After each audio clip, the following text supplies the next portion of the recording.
We've also asked our embassies, our ambassadors in the countries neighboring Ukraine, and I mentioned these, Poland, Romania, Slovakia and Hungary, to send teams of their officers to the border areas with Ukraine to facilitate the exit of Indian nationals from Ukraine, to permit them to come into their countries, so where they can be safely evacuated back to India.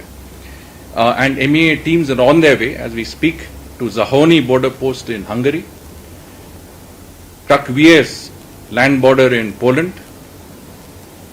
Visny Nemke in Slovak Republic, and Suceava land border in Romania. We have also asked some of our officers to go across and set up camp offices in Ukraine close to the border. Two of the places we have identified are Lviv, which is close to Poland, and Chernivtsi, which is close to Romania. And here I think will be sort of facilitation points. Now our embassy has, it's a very complicated, very evolving situation. It's obviously, certain areas there's conflict. We can't have a single sort of advisory that fits all situations. We have to evolve. We have to see where we are and how and which part of the country you're located and what the situation is.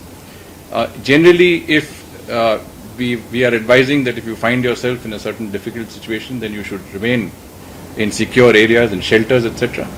If you can, you move westwards towards the borders with some of the countries I mentioned. And these advisories will be continuously issued. These helplines are for that purpose, so that depending on the situation, that advice can be given. One important step that we have taken, because a number of our students were reluctant to leave because the authorities, university authorities had said that the classes must be offline. We have now persuaded all the universities and the institutions to allow online classes, and therefore students can actually leave without having to face the strain of not being able to or missing out on their classes.